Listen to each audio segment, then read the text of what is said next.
Hello everyone, আসসালামু আলাইকুম। আমি আজকে করব কাঁচা কাঁঠাল রান্না। কাঁচা কাঁঠাল আমি সেদ্ধ করে নিয়েছি। এখন আমি কড়াইয়ের মধ্যে দিয়ে দিব সয়াবিন তেল। তেলের মধ্যে আমি দিয়ে দিব পেঁয়াজ কুচি আর দিয়ে দিব কাঁচামরিচ।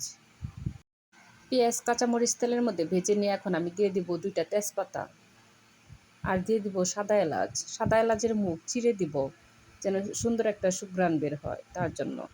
আর দিয়ে দিব দারুচিনি।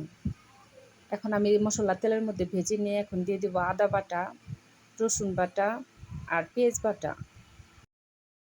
আদা রসুন আমি এখন তেলের মধ্যে ভালো করে ভেজে নিব। ভেজে নিয়ে এখন আমি সামান্য একটু পানি দিয়ে দিব। গ্যাসের চুলা রান্নার থেকে দেখবেন নাকড়ি চুলা রান্না খেতে কিন্তু বেশি মজা হয়। এখন আমি দিয়ে দিব জিরা বাটা আর দিয়ে দিব 2 চামচ ধনিয়ার গুঁড়া। আমি 2 চামচ শুকনা মরিচের গুঁড়া দিয়ে দিব এখন, আর দিয়ে দিব 1.5 চামচ হলুদের গুঁড়া আর দিয়ে দিব স্বাদ মতো লবণ। মশলা এখন আমি ভালো করে কষিয়ে নিব। এই মশলাটা অবশ্যই ভালো করে কিন্তু কষিয়ে নিতে হবে। কাঁঠাল রান্না করতে কিন্তু একটু মশলা বেশি লাগে।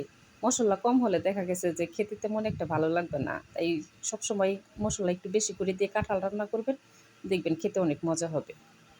মশলার মধ্যে আমি মুরগির মাংস দিয়ে ভালো করে কষাবো। এখন আমি চুলার জাল কমিয়ে দিয়ে মাংসটা ভালো করে মশলার সাথে কষিয়ে নিব। আর কাঁঠাল অবশ্যই কাটবেন যখন তখন হাতের মধ্যে সরিষার তেল লাগিয়ে তারপরে কাঁঠালটা কাটবেন। আবার যখন কাঁঠাল কাটা শেষ হয়ে যাবে তখন আবার হাতেও সরিষার তেল লাগিয়ে নেবেন। তারপর সাবান দিয়ে ভালো করে হাত ধুয়ে পরিষ্কার করে নেবেন। আমার মাংস কষানো হয়ে গেছে। এখন আমি সেদ্ধ করা সে কাঁঠাল মাংসের মধ্যে দিয়ে দিব। কাঁঠাল যেহেতু কষ তার জন্য আমি আলাদা একটি বলের মধ্যে আর যাইনি। এই পাতিল থেকেই আমি কড়াইয়ের মধ্যে দিয়ে দিব। যে বটি দিয়ে কাঁঠাল কাটবেন ওই বটির মধ্যে সরিষার তেল লাগিয়ে নেবেন। কাটার শেষে আবার সরিষার তেল লাগিয়ে আর সাবান দিয়ে ভালো করে ধুয়ে নেবেন। তাহলে দেখবেন বটি অনেক পরিষ্কার হয়ে গেছে। চুলার জাল কমিয়ে দিয়ে আমি কাঁঠালটা ভালো করে কষিয়ে নিব। আমার ভিডিও যদি আপনাদের ভালো লাগে সবাই লাইক কমেন্ট শেয়ার করবেন আর আমার চ্যানেলটি সাবস্ক্রাইব করে চ্যানেলের পাশেই থাকবেন।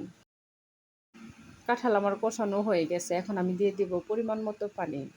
যেহেতু কাঁঠালটা আমি একদম শুকিয়ে ফেলবো পানি, তার জন্য আমি বেশি পানি দেব না। এখন আমি চুলার জাল বাড়িয়ে দিয়ে ঢাকনাটা ডেকে কাঁঠাল রান্না করে নিব।